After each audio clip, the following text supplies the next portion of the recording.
शैतान का श्राप। सेनोरिटा बहुत ही खूबसूरत थी। उसके चेहरे पर इतनी चमक थी कि सूरज की चमक भी उसके आगे फीकी पड़ती थी। उसके लिए दूर दूर से रिश्ते आते थे। नहीं पिताजी, मैं अभी बिल्कुल शादी नहीं करूंगी। तब तक बिल्कुल नहीं जब तक कोई मुझे मेरे जैसा नहीं मिल जाता। मैं उसी से शादी करूंगी जिसके चेहरे पर मेरे जैसा तेज होगा। ऐसा मिलन तो बहुत मुश्किल है बेटा। तो फिर मेरी शादी भी मुश्किल है। राजा सोच में पड़ जाता है कि अब क्या किया जाए, पर अब वो सब कुछ समय पर छोड़ देता है। सेनोरिटा रात को कमरे में अपने आप से बात करने लगती है। मैंने तो कहानियों में सुना है कि परियां होती हैं, वो मन की हर बात जान लेती हैं और उसे पूरा भी कर देती हैं। पता नहीं ये सच होता है या नहीं। वो ये सब सोच रही होती है और उसकी खिड़की के पास से गुजरती हुई दो परियां ये बात सुन लेती हैं। अरे ये क्या, इस बच्ची को हमारे होने या ना होने पर शक है। ये तो सही बात नहीं है। हाँ, ये तो गलत हो रहा है। हमें इसकी मुराद पूरी करके इसको ये एहसास दिलाना होगा कि परियां होती हैं जो मुराद पूरी करती हैं। पर इसकी मुराद क्या है ये भी तो पता चले। ऐसा करते हैं कि अभी चलते हैं। रात में ये ठीक से पहचान भी नहीं आ रही। सुबह आकर मिलेंगे इससे। वो दोनों परियां वहाँ से चली जाती हैं। सुबह तेज रोशनी से वो उठती हैं। अरे ये इतनी तेज रोशनी कहाँ से आ रही है? अभी तो पूरी सुबह भी नहीं हुई है। चल कर देखते हैं। वो दोनों रोशनी की दिशा में उड़ती चलती हैं और देखती हैं कि सेनोरिटा शीशे के सामने खड़ी होती है। उसका तेज पूरे महल में फैल रहा होता है। मेरे शीशे, तुम मेरे चेहरे पर ये तेज देख रहे हो ना? अब बताओ मुझे मेरे जैसा कहाँ मिलेगा? अब मैं किससे करूँगी शादी? अच्छा ये बात है, ठीक है, लेकिन फिर अब इसके लिए इसकी परीक्षा लेनी पड़ेगी। इस बात का पता करना पड़ेगा कि ये अपने ही जैसे तेज वाले इंसान से क्यों शादी करना चाहती है। दोनों परियां महल में घूमने लगती हैं। पंडित जी, आपको तो पता ही है ना मेरी मृत्यु का राज। मेरी बेटी को श्राप मिला हुआ है। जिस दिन मेरी बेटी विदा होगी उसी पल मेरी मृत्यु हो जाएगी। मुझे पता है मेरी बेटी ये जिद क्यों पकड़ कर बैठी है कि उसे उसके तेज वाला इंसान चाहिए, क्योंकि उसे भी पता है कि ऐसा कोई नहीं है पूरे संसार में। बात यह है कि वो शादी ही नहीं करना चाहती है। पर ऐसा क्या हुआ है? मेरी बेटी जब छोटी थी मैंने उसका रिश्ता एक बहुत ही सज्जन पुरुष के साथ किया था। वो राजसी नहीं था तो मेरी बेटी ने मना कर दिया। मैं हाथ जोड़कर माफी मांगता हुआ उनके घर गया, पर उसने मुझे और मेरी बेटी को ये श्राप दे दिया। बाहर खड़ी दोनों परियां ये सब सुन रही थी। अब क्या किया जाए? हाँ, हमें मदद तो करनी पड़ेगी, वरना इसका परियों पर से, उनके जादू पर से विश्वास उठ जाएगा। वैसे भी उसने जो अनजाने में कर दिया उसकी सजा उसे जिंदगी भर नहीं मिलनी चाहिए। हम राजा की पूरी बात तो सुन ले पहले। वो पंडित जी से और क्या कह रहे हैं? वो वापस अपना ध्यान राजा की बातों में लगाती हैं। वो असल में एक लेमैन था। उसे बस मेरी बेटी से शादी करनी थी, इसलिए उसने ऐसे सज्जन पुरुष होने का नाटक किया। जैसे ही बेटी ने मना कर दिया वो अपने असली रूप में आ गया और श्राप दे दिया। ये सब सुनकर परियों को पूरी बात समझ आती है। तो अब हमें उस लेमैन को ढूंढना होगा और राजा और उसकी बेटी को श्राप मुक्त करना होगा। पर हम उसे ढूंढेंगे कैसे? यहाँ से तो चलते हैं, कहीं तो मिल ही जाएगा। वो दोनों पहाड़ों, नदियों और गांवों के ऊपर से होती हुई दूर दूर तक उसे ढूंढ आती हैं कि कहीं कुछ पता चल जाए, पर कुछ पता नहीं चलता। वो दोनों थक कर एक पेड़ पर सो जाती हैं। तभी उन्हें किसी के बड़बड़ाने की आवाज आती है। बड़ी आई थी राजकुमारी कहीं की, मुझे मना करने की हिम्मत कैसे हो गई उसकी? ऐसा श्राप दिया है उसे और उसके बाप को, वो कभी किसी से शादी ही नहीं कर पाएगी।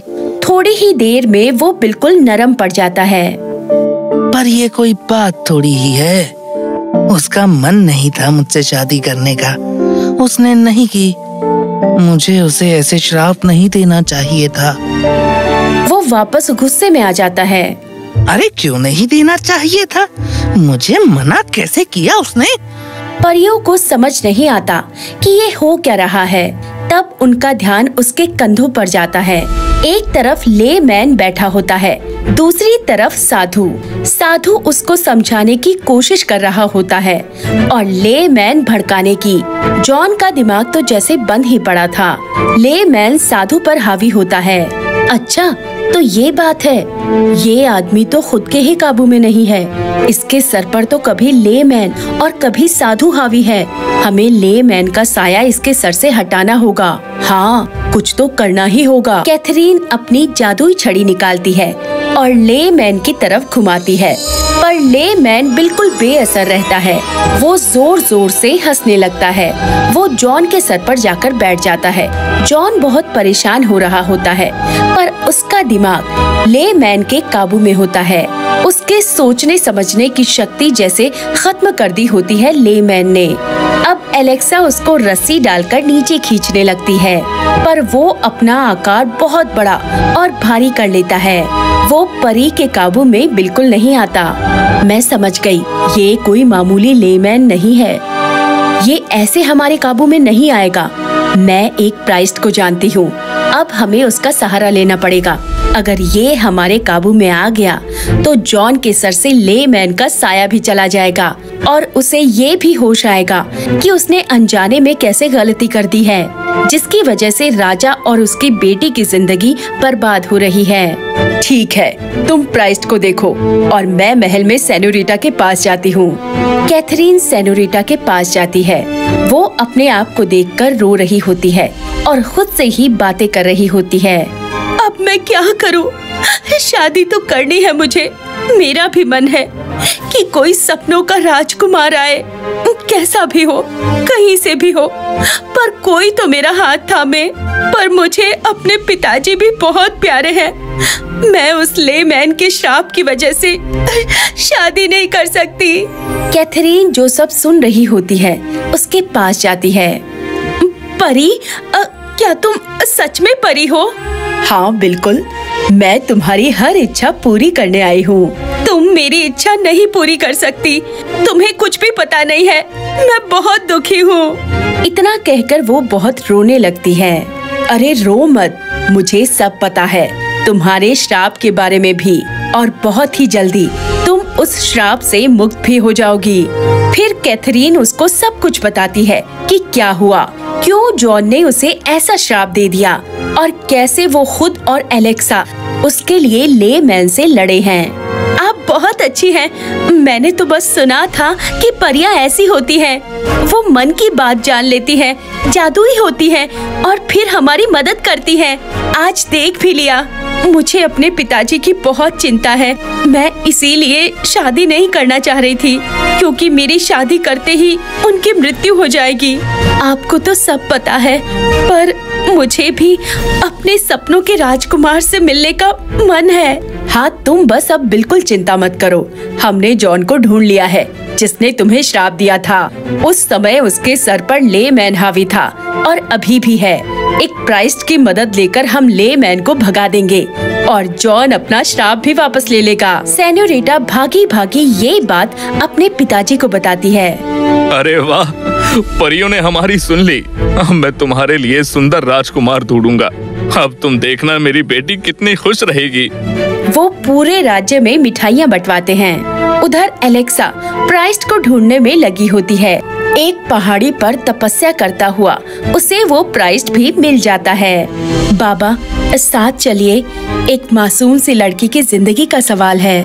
वो प्राइस्ट को पूरी बात बताती है। प्राइस्ट उसके साथ चलने के लिए फौरन राजी हो जाता है। दोनों जॉन के पास जाते हैं।